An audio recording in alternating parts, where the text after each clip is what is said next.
And on the track, the car is about near perfect. It's 2,811 pounds. Let me repeat that. 2,811 pounds, which is 1,275 kilograms. It's a car that doesn't exist anymore.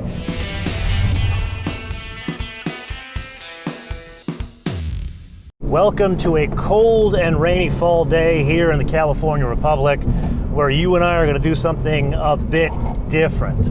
Got a second chance at a Toyota GR86, this one with a manual transmission. If you remember, we drove this when the car came out at the launch event with the automatic around the stunning Monticello Motor Club.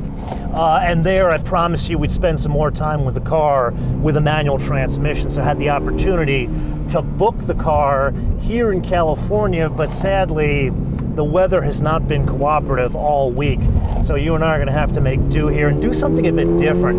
Not gonna do the usual with the going from here to the hangar and all the B-roll. Just gonna go for a drive here on our shoot road and understand the differences between this and the automatic we've already driven. Let's do a bit of a recap. It's a flat four, naturally aspirated. This is a Subaru, as most of you know. 228 horsepower, 184 pounds of torque, and that is a pretty significant difference, at least in the torque, from the last version of this car. And that jump in torque makes a significant difference in the usability of the car. I would argue on a track you definitely notice there's some points that it's flat-footed, but around town, I gotta be honest with you, now I'm 5-6 days into the car, it's very usable around town. It's not quite the silky smoothness of a Miata, which I would say is the closest competitor to this car, but it is more usable getting it in and around town, especially when you're trying to drive aggressively in a place like Los Angeles. Then there's the manual transmission. It is magnificent. The manual transmission, I want to say it's just about right. It's not quite to the level that the Miata is. That such short throws, it's telepathic the way it shifts gears. This is a couple of steps below that, but very usable. And it's a good thing you and I spent some time driving this thing both on a track and an automatic and the manual out here, because I found it's a lot different in usability with the manual in traffic. Like, for example, when you're driving it around town, you find yourself doing the old Mercedes automatic trick where you start out in second gear. First gear in town, you're really not using it that much. So it's much more usable to start in second gear, go to third, maybe fourth, and that is about it around town. It's only when you get on freeways that you get into fifth and sixth gear. Interesting little aside here.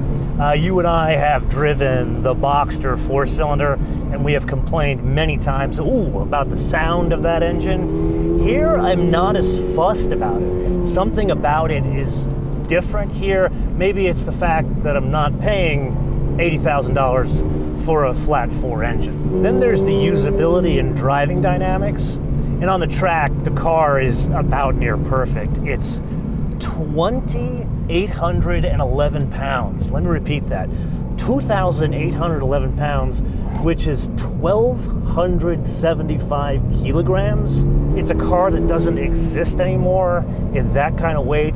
And that's why 228 horsepower and 194 pounds of torque, it's just fine in this vehicle.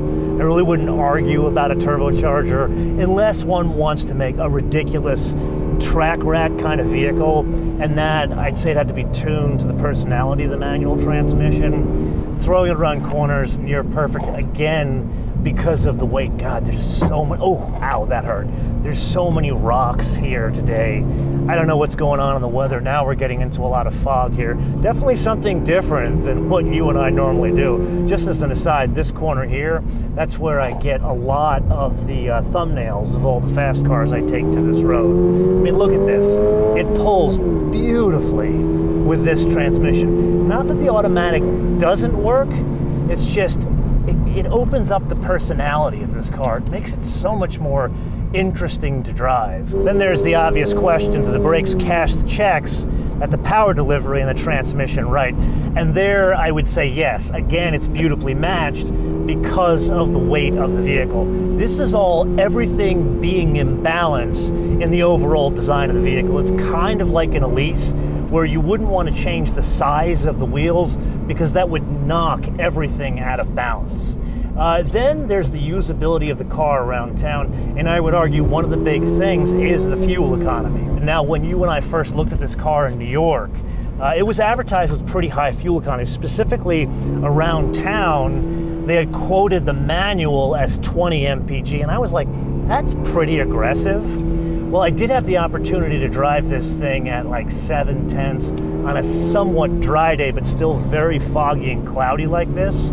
And putting a whole tank through this car, huge rock there, putting a whole tank through this car and then driving it back and forth, driving it back and forth to the hangar, I did 19.8 mpg, and that's driving it pretty aggressively. So very, very impressive there. Then there's the usability of the, another rock there. Then there's the usability of the car, or at least the inside of the car. And there, this is the basic car. This is the $27,700 car. You're not looking at a car with any options. And there, it doesn't have heated seats. It's got the cloth seats. It's nothing fancy. The only thing I would complain about is the interior being black. I actually like the blue a lot, but the fact that it's only black on the inside, wow, look at this. So yeah, it's obvious. You can see why I'm doing this at about 4/10 today, because we got the combination of the fog, the wet road, and now tons of rocks through here. Anyway, this car, no options. The only thing I would change is the color of the interior. Maybe like a tan or like a lighter gray, or really a two-tone. And these are the kind of things that wouldn't change the $27,700 price. Now, I did take this car out with a couple of buddies on this like weekly drive I do with some guys with some fast cars, and I was like right up on them. Like I had a guy with a 996 turbo, a 992 turbo S, a guy with an R8. Now granted, they're older guys, they're not pushing it 8/10, but the reality is this car on these kind of roads, I was with them there. And I had a guy from Haggerty, one of the private client guys, who spends a lot of time doing some track stuff, as well as doing a lot of like rallies. And we then got rid of the group and pushed this thing super hard. He was blown away. He's like, how much is this car? And I told him, I thought $26,000, and then I went back and looked at the Monroney.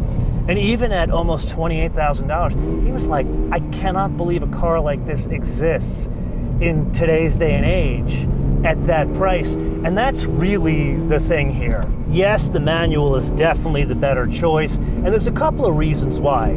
Of course, I'm going to go back to the weight, the way the engine delivers power, all that kind of stuff. But then there's the steering, the whole weight of the steering, as well as the feedback of the steering. The fact that the car is 2,800 pounds, it makes the steering, there's more feel to it because there isn't as much assist, which brings us to a huge point. I've got a sister-in-law that drives a Subaru Outback in Portland. Of course she has to drive one.